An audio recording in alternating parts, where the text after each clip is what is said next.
Chapter 1. The First Rule. Sleep is death. That was the first rule of the White Lands, and Senya clung to it like a drowning woman clinging to a piece of driftwood. 3 days had passed since she first clambered into the saddle. 3 days of harsh winds and relentless snowfall, of backache and saddle sores. 3 days of loneliness. It was the loneliness that killed, after all. Far too easy to close your eyes and drift away to darkness when there was no one there to tell you otherwise. All it took was a moment, a resting of the eyes, and then it was on you, sweeping you off to oblivion. Not this time.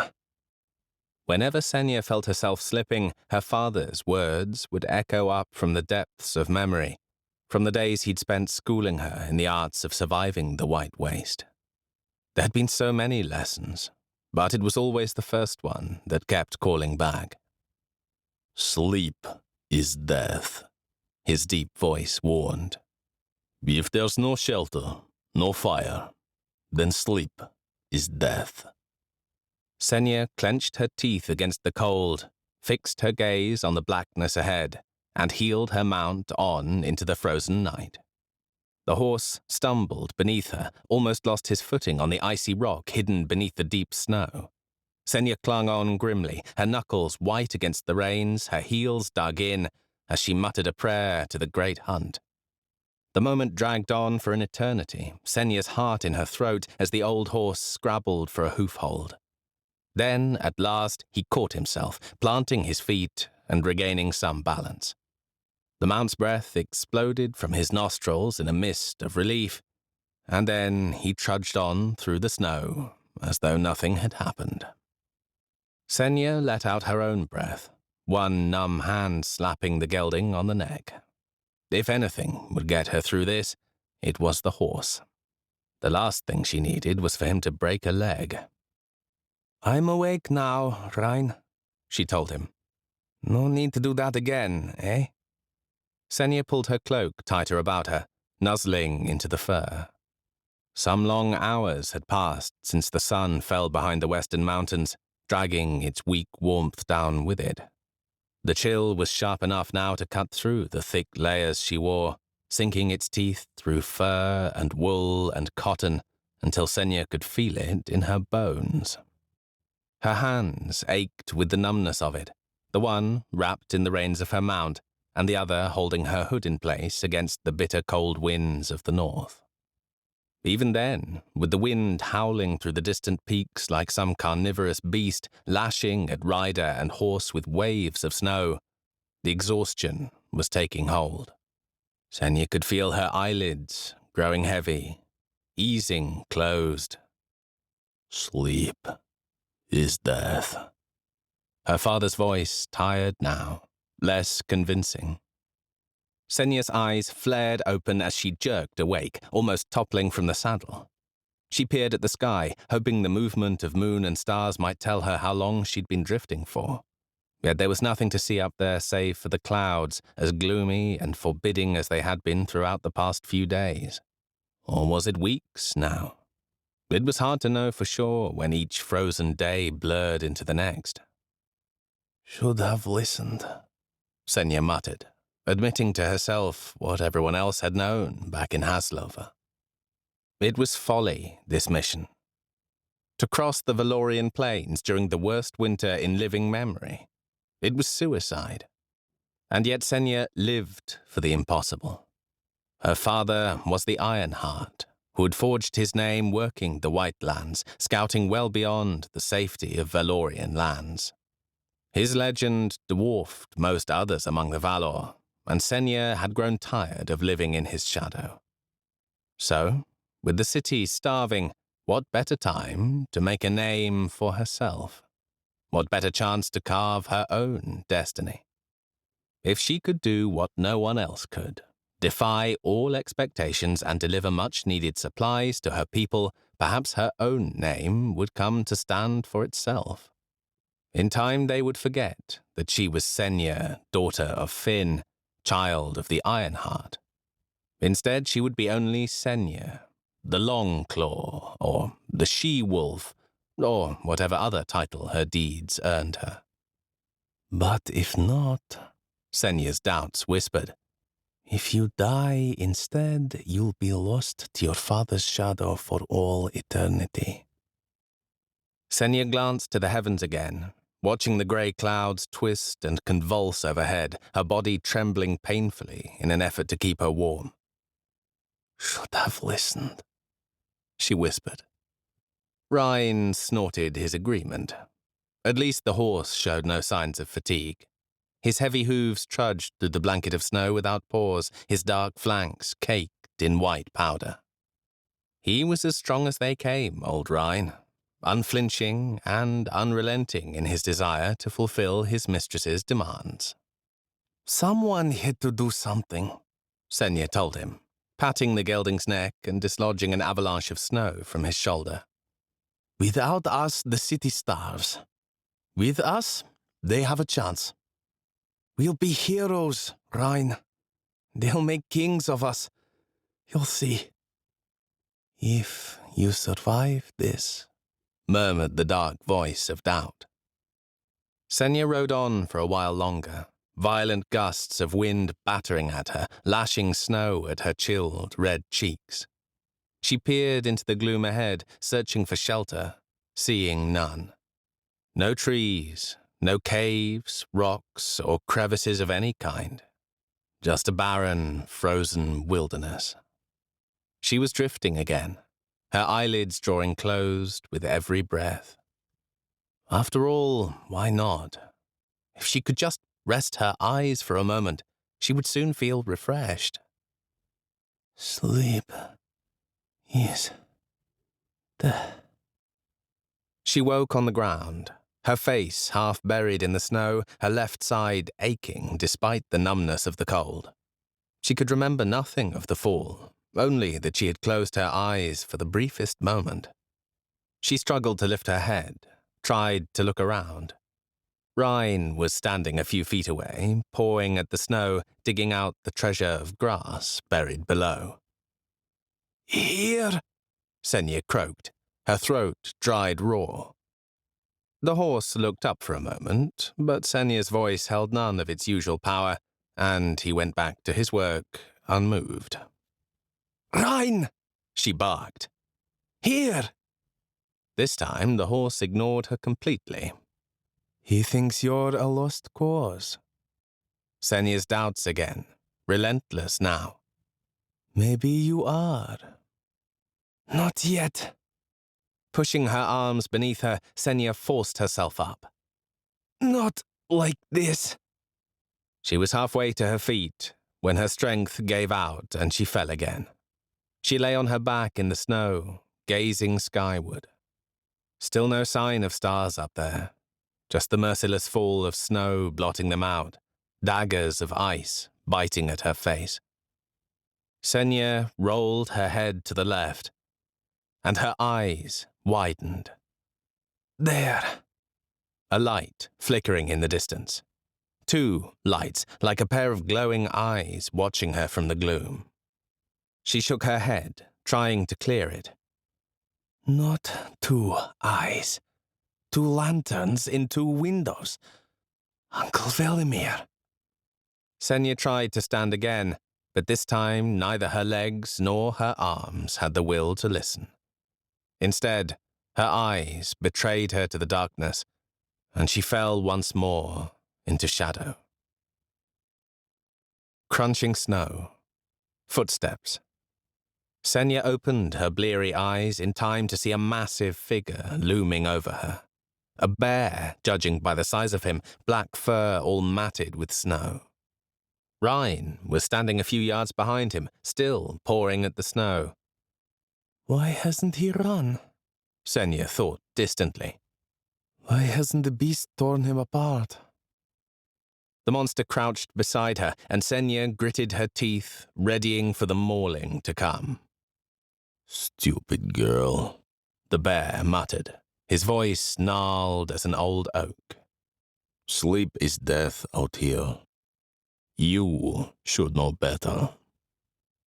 Strange, thought Senya. Bears don't talk. And then the beast was gone, melting into darkness with everything else. She woke to the sound of sizzling meat, her mouth watering at the scent of fried bacon. That smell took her back to her childhood, when she would sit on her father's knee and listen to Uncle Velimir's stories. Senya sighed wistfully, and when she opened her eyes, it was like stepping into her memories. 2 lanterns were set in alcoves on the far wall, and shadows danced in every corner, but the room was unmistakably Velimir's. Pelts and animal skulls were mounted on the walls, trophies of a more bountiful time. Senya remembered those empty eyes from her childhood too, when they had watched her crawl about on the floor, pretending to be as good a hunter as her father was, or playing the hero in one of Velimir's tales. "Uncle," Senya groaned, trying to rise.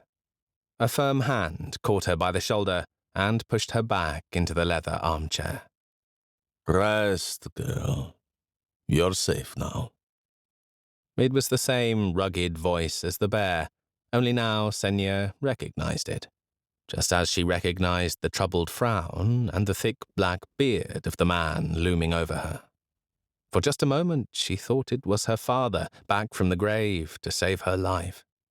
Then the moment passed, and truth stabbed at her heart. "It's not him," she told herself. "It's Velimir," Senya whispered, settling back into the chair. Not her father, then, but at least it was the only other man she'd ever loved. She relaxed, then, letting the comfort take her. The cold was a distant memory under all the blankets piled on top of her, and with the fire blazing in the hearth at her feet. "That's right, girl," said Velimir, stepping back and moving to the fireplace. "You made it. No gods know why you'd take such a risk." He took up a fork and started turning the bacon. Senya worked her tongue in her mouth, her stomach cramping at the prospect of tasting it. "Can't remember the last good meal I ate," she told him, and she winced at the sound of her own voice. Broken and weak, her throat burned with every word. "The city is starving, Vel. That's why I came." Velimir grunted. Lifting the pan from over the flames, he tipped the contents into a bowl and passed it to Senya. She found mushrooms and tomatoes in there too, and bread toasting on the hearth. In food, Velimir always had a talent for the impossible, and it seemed this winter was no different. The worst winter in living memory, and here he was somehow surviving the frozen wilderness with a pantry full of fresh goods. Senya couldn't even remember the last time she'd seen a tomato, let alone tasted one. "How do you do it?" she asked, accepting the bowl gratefully. Velimir shrugged his giant shoulders.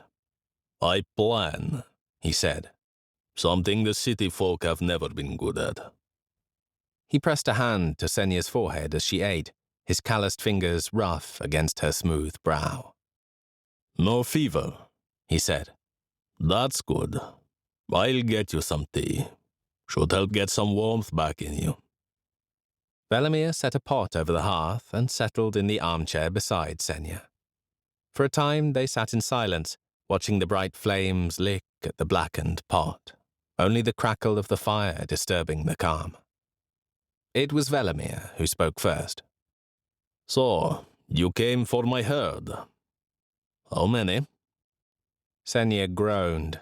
It was the only question there was, but not one she wished to answer. Velimir's bison were his life, and asking him to give them up was like asking him to cut off his legs. "We need them, Vel. I wouldn't be here if we didn't. The city is starving." "Aim high," her father would have said, and he was right about most things when it came to his brother. So Senya aimed high. "We need them all." "All of them?" Velimir shook his head in disbelief. "If they wanted them all, they should have sent killers instead of my brother's little girl." Senya shrugged. I'm as good at killing as any man. Despite himself, Velimir chuckled at that. Aye, girl, you can kill. There's more than one monster on these walls will vouch to that. I don't think you kill me, though. You love me too damned much. You'll get a good price, Vel. Will I? And what price do they put on a man's life these days in Haslova? Because that's what I'll be giving you if I give you my herd. Senya leaned forward, taking one of the old bear's enormous paws in hers. Not if you come back with me. We can see the winter out together, back home, like the old days. I miss you, Uncle. Mother misses you. Velimir sighed, the memories of those old days rolling over him. I'd die back there just as sure as I'd die out here. He patted Senya's hands and freed himself from her grip. Not in the flesh, perhaps, but in the soul, where it matters most. I lived behind those walls long enough to know what it means. Blood and death, friends and enemies hacking each other to pieces. I told myself long ago I'd never go back. And that's one promise I mean to keep. The fire hissed and spat as the pot of water boiled over, and Velimir pushed himself to his feet. He hunched over the fireplace and sprinkled dried leaves into the water. I'll give you half the herd, girl, he said, without turning back to her. Half the herd because you're my niece. But if they want the rest, they'll have to send the killers. It was more than Senya had hoped, and far more than she wished to take. But Haslova needed everything she could get, so Senya said the only thing she could. Half the herd, then. Thank you, Uncle. The blizzard that had followed Senya from Haslova had faded through the night, leaving the midday sun riding high in a clear blue sky. Still, it was bitterly cold. Senya and Velimir sat inside, drinking black leaf tea beside the fire and talking about life. 5 years was a long time not to see family, and in Velimir's company Senya found herself regretting every second missed. You were out to make a name for yourself last time we spoke, Velimir was saying, as he poured more of the steaming black liquid into Senya's mug. How's that working out for you? Senya grimaced. If there was one topic she wished to avoid, this was it. Slowly, she admitted. She nodded her thanks for the top-up and settled back into the embrace of the armchair. Velimir set the pot back on the hearth and lowered himself into his own chair. Comfortable, he drew a mouthful from his mug and sighed with pleasure as he swallowed. Then he lowered his cup and leveled his gaze at Senya. Hardest task in the world, walking the white. They never tell you that. They never sing songs about it in the taverns of old Haslova. Folk back home think glory starts and ends on the wall, in the blood and sweat of warriors. They forget about the men and women out here in the wilderness, risking their lives in search of food and resources, tracking the enemy, raising the alarm when they draw too close. Do you think they care where the food on their plates comes from? Or only that there is food? Velimir shook his head. Behind their wall, they have safety and warmth, and they forget that every breath out here is a battle for survival. We'll be lucky if those selfish turds ever hear your name, let alone remember it. They remember my father. Velimir raised an eyebrow. Aye, that's true. He was always an entertainer, though, your old man. He knew what the people wanted, and he served it to them with bread and wine. Velimir smiled sympathetically. I love you, girl. I truly do. But you're not your father, and he wouldn't have chosen this life for you. Senya's jaw tightened, anger flaring, and Velimir's look of pity only added fuel to the flames. She set aside her mug and stared at the old man, bristling. All my life people have been telling me what my father wanted. He'd want you at home, they'd say, settled down with a good man, making babies. Do you know what I say to that, uncle? No one knew my father like I did. She grinned then, her memory of the man too good not to share. He never wanted me to settle for the simple life. I was his only child, and it didn't matter to him whether I had a womb or a cock. He wanted me to stand on my own 2 feet, to face the world head on and take everything it throws at me. To fight tooth and nail for my beliefs. Senya took a deep breath, emotion threatening to get the better of her. My father taught me to be Valor, to be the wolf, not the sheep. No words will ever change that, Vel. Not even yours. Velimir smiled then, a joyous grin the likes of which Senya had not seen since the days her father was there with them. Gone from his dark eyes was the pity, and in its place she saw pride. I've always liked you, Senya, the old man said. Even as a little girl, you were full of fire. Finn would have been proud of you. He'd be proud to see the wolf you've become. For the first time since her father's death, Senya slept without dreams. There were no snapping jaws lurching at her face from the gloom, no fangs dripping with bloody saliva. There were no monstrous roars to shatter her calm, no blood-curdling screams to wake her. There was nothing at all of her father's last day, only the darkness of a peaceful night, sweet and blissful. Then Velimir was there, shaking her by the shoulder. Wake up, girl, he hissed, voice tight with concern. Senya gazed at him for a moment, her eyes struggling to adjust to the grey light of dawn seeping in through the 2 small windows behind him. She had fallen asleep in the armchair, and her back ached with the memory of it. Velimir had kept the fire stoked, though, and the room was still warm. She sat up, wiping the sleep from her eyes. What is it? Riders, 10 of them, coming in from the southeast.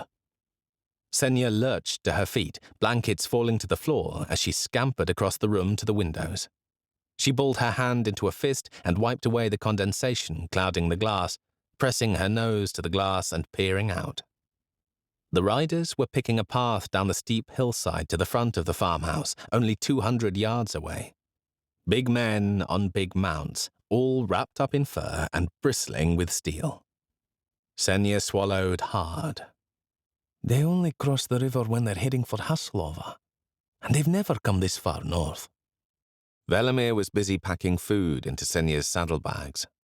I guess our people aren't the only ones starving, he said, stuffing salted beef into the rear pockets. Desperate men do desperate things. Senya could feel herself looking at him as she had done 1,000 times before. A little girl lost. What do we do? We do nothing. The old man smiled wryly. I'll go speak to them, see what they want. Best you slip out the back, get your horse from the stable and disappear. You can be gone before they even know you're here. Senya felt another surge of anger. I'm not a child anymore, Vel. I'm a wolf. You can eat shit if you think I'll leave you here to face those bastards alone. Velimir sighed. Even a wolf knows when it's time to run. He finished packing the saddlebags and thrust them into Senya's hands. When the only glory to be found is a quick death, always better to make yourself scarce. Get you gone, girl, before it's too late. Senya looked at him for a moment, into those grey, steely eyes, and knew there'd be no moving him. If that's what you want, she sighed, bowing her head and taking the saddlebags. Velimir turned back to the window and squinted out. He swore at something outside, but Senya was already moving, too intent on her own actions to wonder what the old man might have seen.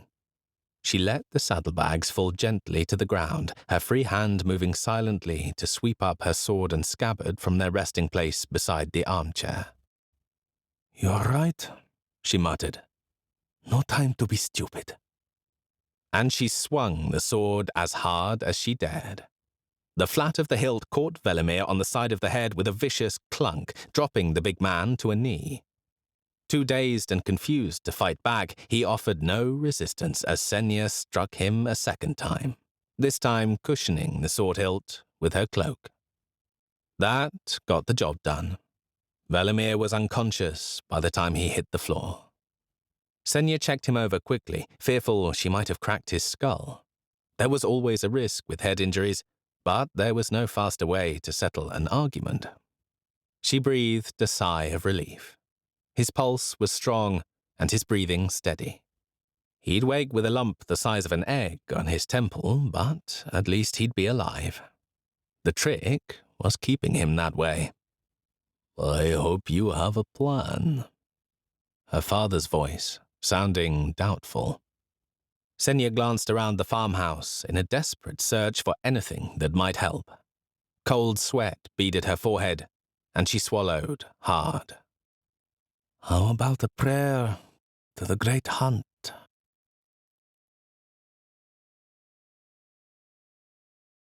Chapter 2. The Wolfeater. Radok waded out into the shallows of the Adelvass, his clothes tossed aside on the riverbank, dark skin a stark contrast to the chunks of ice flowing south from the northern mountains. He stopped when the water reached his midriff, spreading his arms wide and taking a deep breath. The air, like the water, was fresh and bracing, and Radok smiled as his body shuddered against the cold. 9 members of the Grey Crow watched from the safety of the shore, some already mounted, others breaking camp and packing saddlebags. They were dressed in the heavy fur cloaks and fur-lined trappings of the Whitelands, their hoods drawn up and gloves pulled tight, watching silently as their leader went about his morning ritual. None of them understood the significance of what they were seeing, save perhaps Jorn, who had been with Radok since the beginning. He at least knew how they had found Radok, the day they dragged him from the water and made him Grey Crow. The ritual was a throwback to those days, at the start of it all, when he first learned to walk with the wind. The rest of them just saw a man standing naked in the water, his sculptured physique rigid with the cold. They saw him flex the muscles in his arms and legs, roll those powerful shoulders, and stretch that muscular back. They saw flesh crisscrossed with 100 different scars, some turning blue as Radok splashed himself with freezing water. They saw only a madman, just as Radok wanted it. It was better they see a madman than a sick man. Sickness was a sign of weakness for the Grey Crow, and the weak never lasted long. When the coughing fits took hold, as they had done these past few weeks, it was better Radok's men remember the cold bath of the morning than turn their thoughts to darker causes. A sick man was an obstacle to be removed.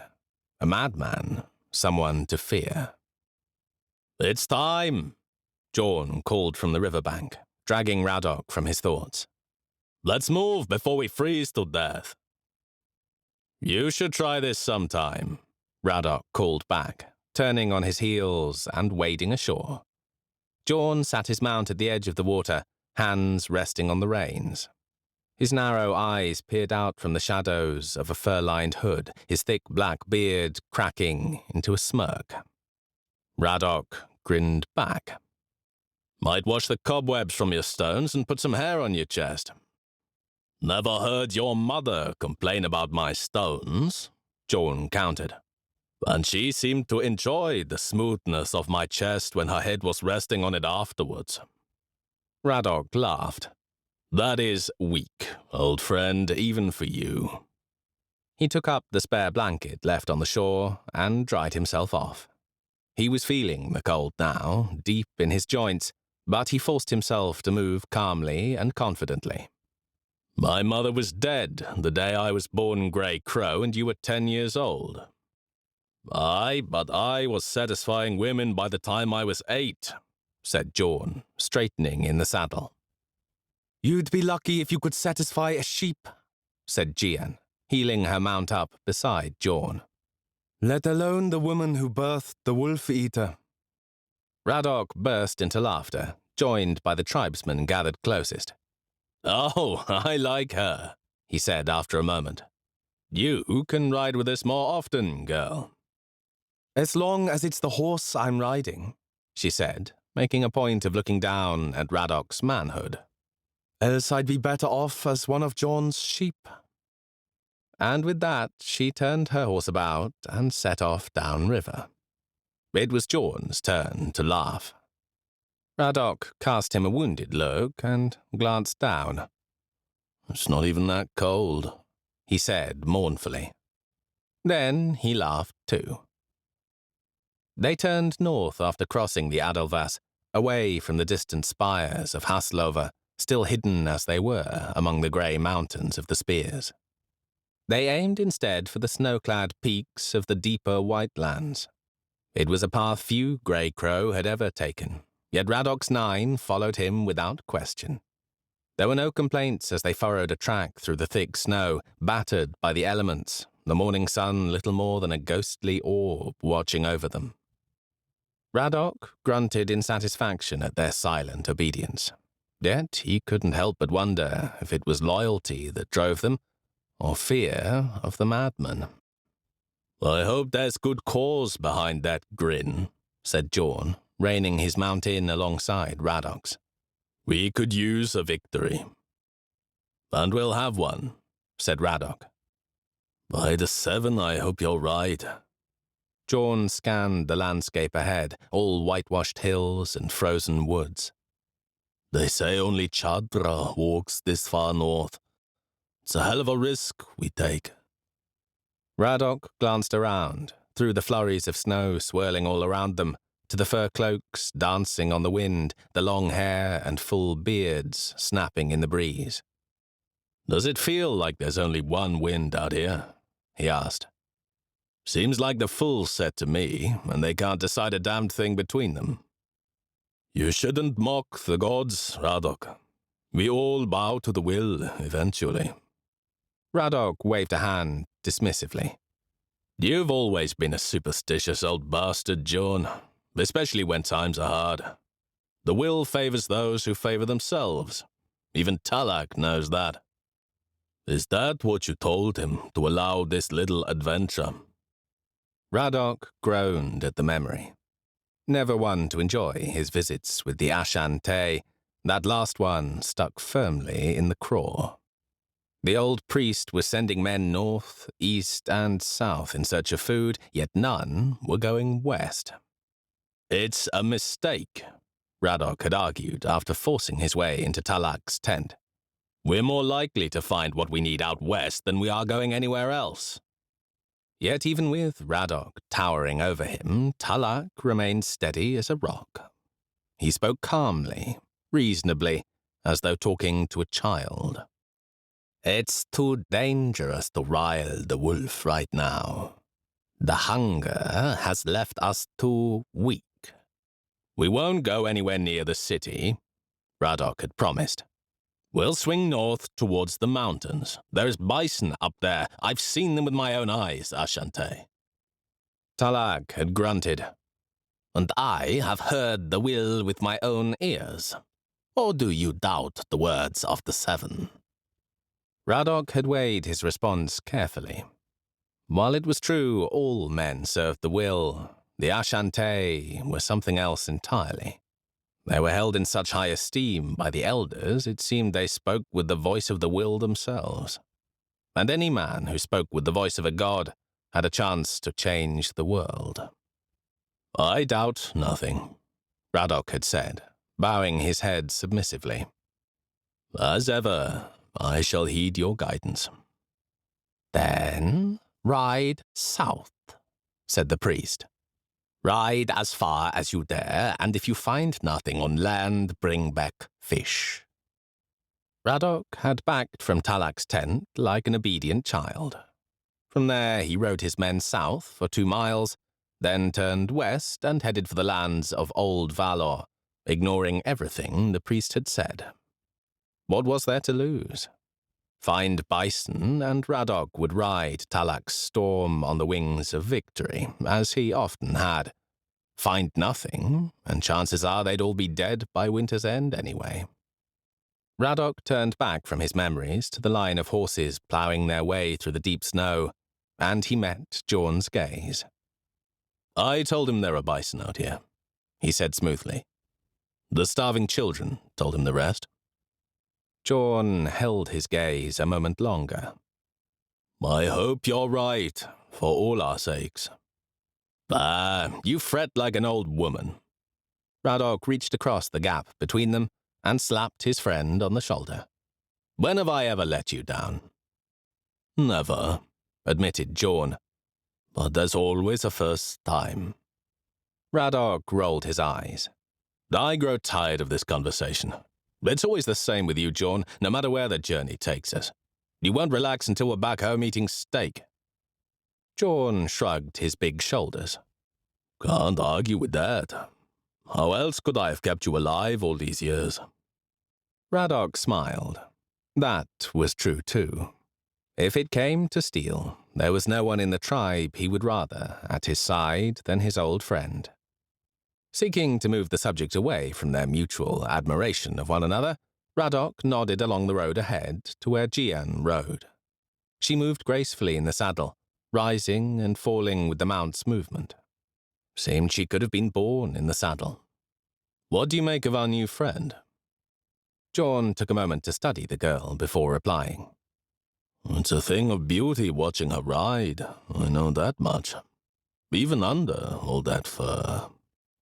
"She's a beauty, true enough," said Radok. "But what do you think?" Jorn gave him a sidelong glance, then nodded.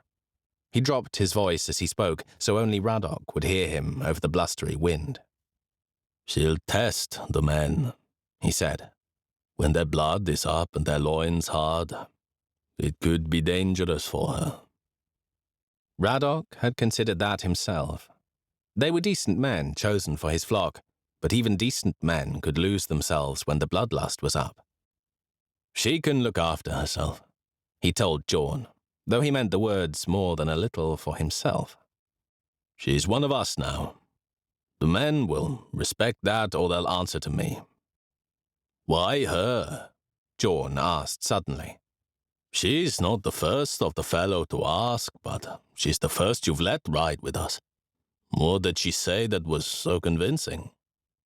Radok shook his head. "That's not my story to tell. I like her, though, Jorn. I like her a lot. She will do well for the Grey Crow." Jorn shrugged. "If she's good enough for you, she'll do for me." He straightened in the saddle, brushed snow from his shoulders, and swept his gaze over the frost-bitten landscape ahead. "I still don't see any bison, though." Smoke on the horizon.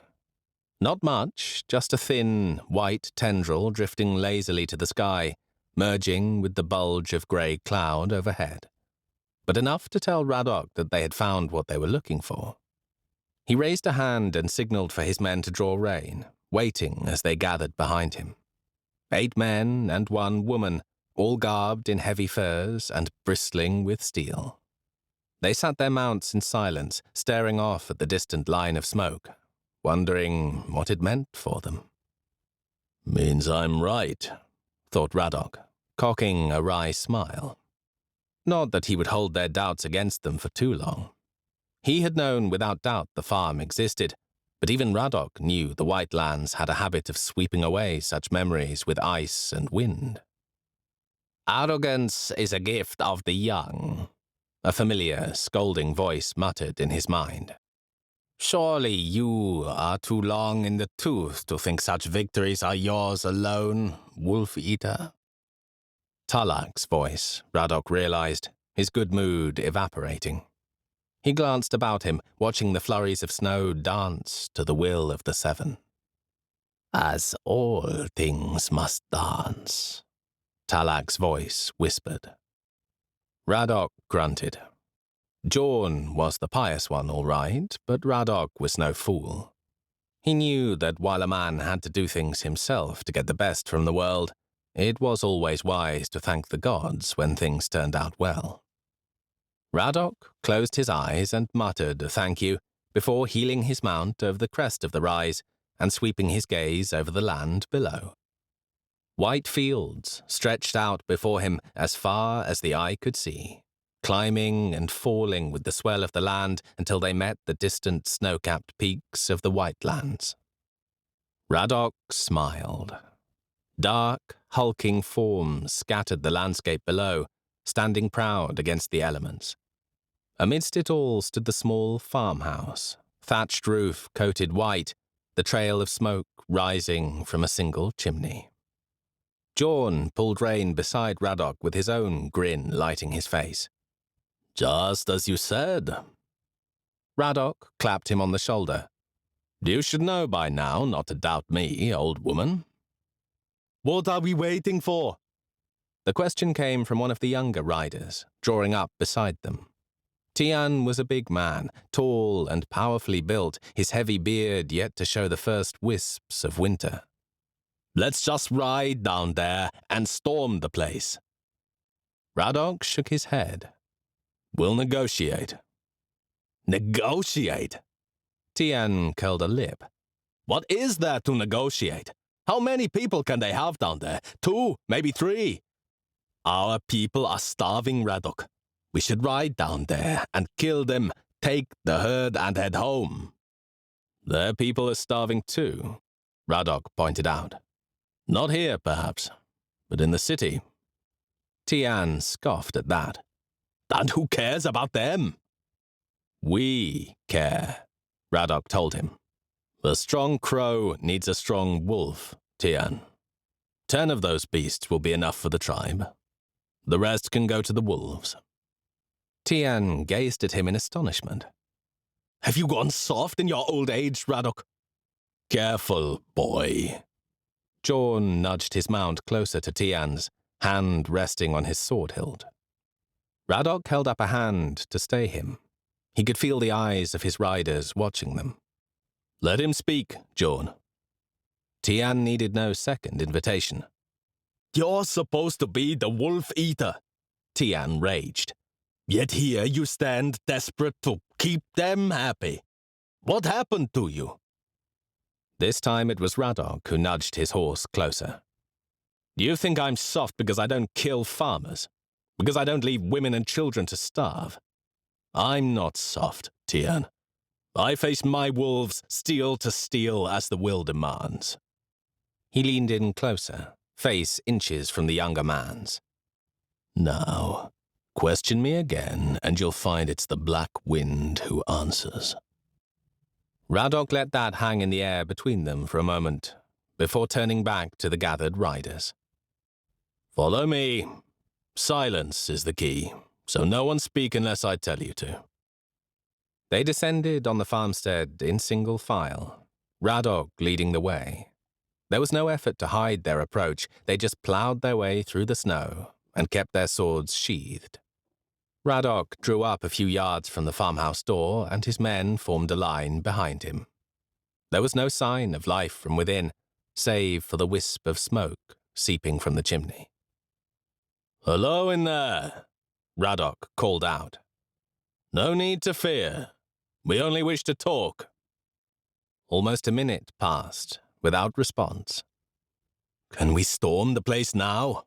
Asked Tian, restless. Radok ignored him. You keep us waiting much longer. We might take insult. 30 more seconds passed. Then the door to the cabin creaked open, and a single figure stepped out into the crisp morning air. The door slammed shut behind him, and the farmer staggered out through the snow towards them. Not a man, Radok realized. A girl, a she-wolf. His men sniggered and whistled as she drew closer, barely containing their delight. Only Jorn and Jian kept their counsel, while Radok studied the girl in silence. She was small, true, but lithe and bold, moving with grace and confidence despite the snow. It was most impressive. "Silence," Radok hissed at his men. "Show some respect. She's a true wolf, this one, and wolves have teeth." On she came, young and pretty, long black hair flowing out behind her, caught high in the blistering wind. She wore a leather jerkin over a blue shirt and black leggings, with fur-lined boots and a heavy cloak draped over her shoulders. No sign of any heavy furs, though, which was good. If she'd left them inside, it meant she had no plans to run. She stopped some 10 paces away, her dark gaze leveled at them, her face an unreadable mask. Radok waited. He wanted her to see it. Big men with big furs and big beards. Men built for the cold or forged by it. Men glistening with steel. He smiled. So much steel. Swords and shields, axes and knives all hanging from belts or slung over shoulders, daggers tucked into boots. There were bows, too, amongst the armory, for there were no finer archers in the world than a grey crow in the saddle. Not that the wolf would know it, for it had been an age since the grey crow last met the wolves on open ground. These days the battles unfolded on the walls of Haslova, where men fought toe-to-toe on ground slick with the blood of fallen brothers. She should have been cowed, the girl, yet it was only when her eyes fell on Radok that the colour drained from her face. That was good, too. It meant she recognized the mark of his skin, and that she knew enough to know fear. "You're a long way from home, Wolfeater." She tried to keep her voice calm, but Radok could sense the tremor beneath the surface. "We're a grey crow, girl," he replied with a smile. "The sky belongs to us, as does everything below it." "Aye, your kind like to fly." The girl's eyes shifted back and forth along the line of riders. "I've often seen them flying from the walls of Haslova, though more often screaming than not." Radok's smile grew. "Baby crows, perhaps. Not crows like this." And he took in his men with a sweep of the arm. "We come and go as we please from your little wall, taking wolves for snacks." Tian spoke up then, frustrated by the banter. "Enough of this! Let's kill her and get on with it!" Radok silenced him with a look burning with fury. "I promised the Black Wind would answer your next outburst, and you'll not make a liar of me. Keep your fool mouth shut." Radok turned back to the girl, shrugging apologetically. "My friend here lacks patience. He thinks we should kill you and take what we want, but I'm a more reasonable man than that." Radok swung down from the saddle and moved out to stand a few yards from the girl, Jorn, Jian, and Tian joining him on foot. "It's been a hard winter for both our peoples, no? I see no reason we can't share what we've found here. So let's make a trade. 10 bison, and we'll be on our way." "That's half the herd," said the girl. "Is it?" Radok feigned shock. "It seems wolves can count as well as crows." The girl ignored the mocking tone. "And what do I get?" Radok's eyes narrowed. "Your life, girl. You get your life, and the remaining herd. A more than generous trade, no?" "It's not a trade when I already have everything you offer. What about your lives, Wolfeater? Shall we trade for them?" Radok took a step forward. "Do you think you can take us all, she-wolf?" "I only need to take one to make the trade worthwhile. Only you." Radok chuckled at that. "I've killed many wolves in my time, but never a girl. Their teeth aren't sharp enough for my liking." The girl grinned back, exposing the elongated canines that marked her as valor.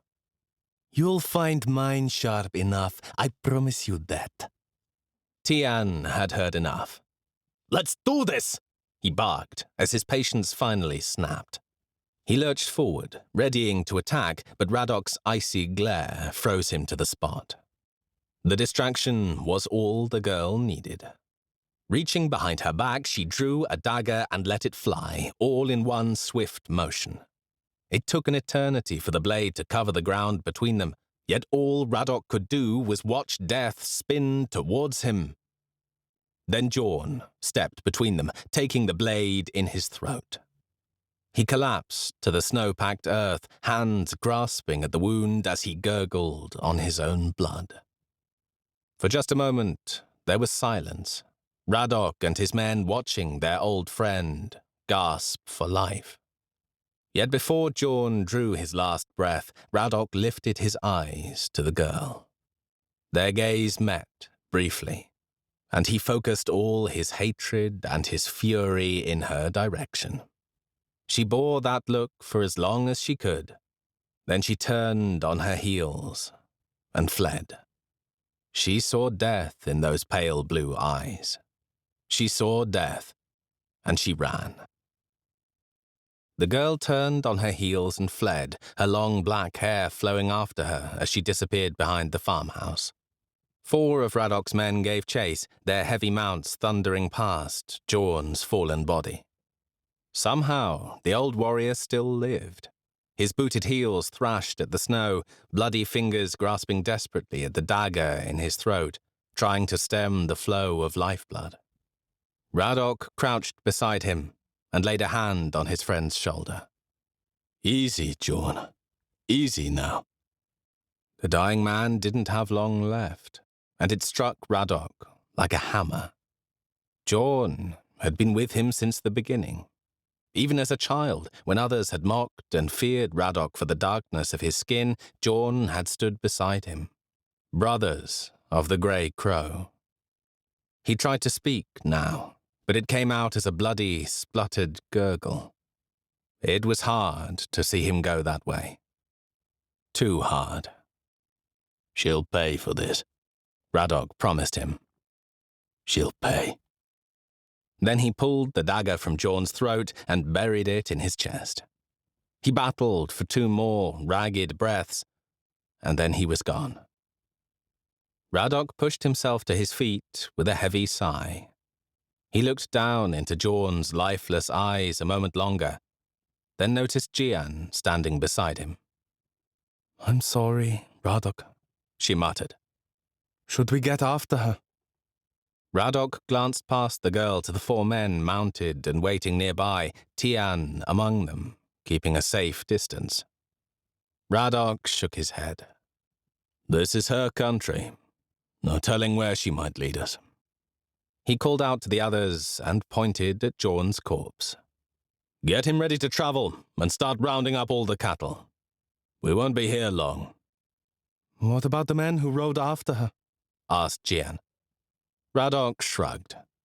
"Either they'll catch her or they won't. Return or not. No point waiting for them. They know their way home." Jian could not hide her disappointment. "I never took the great Wolfeater for a coward." Radok's anger flared then. Even now, after everything he had done, they still questioned him. He leaned in close to Jian's face. "She killed my friend, who meant more to me than the rest of you combined." He pulled back a little, took a deep breath, and cooled his anger. "The she-wolf will pay for taking him, I promise you that. But we'll do it my way, not hers. She knows she stands a better chance out there than she does back here, so she wants to lead us away. You don't eat as many wolves as I have, by giving them what they want." Radok shoved past the girl and strode on to the farmhouse. "Where are you going?" Jian called after him. "To see what she was hiding." Radok stepped up to the farmhouse and put his foot through the front door, sending it splintering from its hinges. He swept in after it, eyes taking a moment to adjust to the gloom inside. Behind him, Jian hesitated, but curiosity got the better of her, and she followed him in. It was a small farmhouse, no more than a large living room with a kitchen and dining area offset by 2 smaller bedrooms, all spread across a single floor. An assortment of animal pelts garbed the walls, including saber-tooths and giant elk, mountain lions, and black bears. There was even the giant, bear-like head of a kraken mounted proudly over the fireplace, its cold black eyes staring back indifferently. Beyond the decoration, nothing caught Radok's eye as he moved through the main living area. It was only as he passed the second bedroom that he glimpsed a boot jutting out beneath the bed at an odd angle. He strode over and lifted the sheets aside, peering below. "What is it?" asked Jian from the doorway. Radok grabbed the booted foot and dragged the body out with a grunt of effort. He revealed a man well into his 50s, hair and beard thick with grey, who shared the same elongated canines as the girl. Radok met Jian's gaze and grinned. "Nothing but a sleeping wolf," he growled. Jian strolled over and crouched beside them. "Who is he?" Radok turned the man's head sideways. There was a lump on the side of his temple the size of a small egg. But it was the smell that gave it away, stale and well ingrained. The smell of animals, both living and dead. "Smells like a farmer," he told Jian. "The bison belong to him, not the girl. She's a warrior, not a farmer." "She was trying to protect him?" Radok nodded. "She must have taken him by surprise, knocked him out cold so she could stand in his stead and meet with us. She hoped to lure us away, to the 7 knows what end." "What do we do with him now?" "Leave him. Take our spoils and slip away as peacefully as we came." This morning, that might have been his answer. But now Jorn lay dead outside, his blood seeped into the snow, and Radok's anger got the better of him. "We make sure she follows."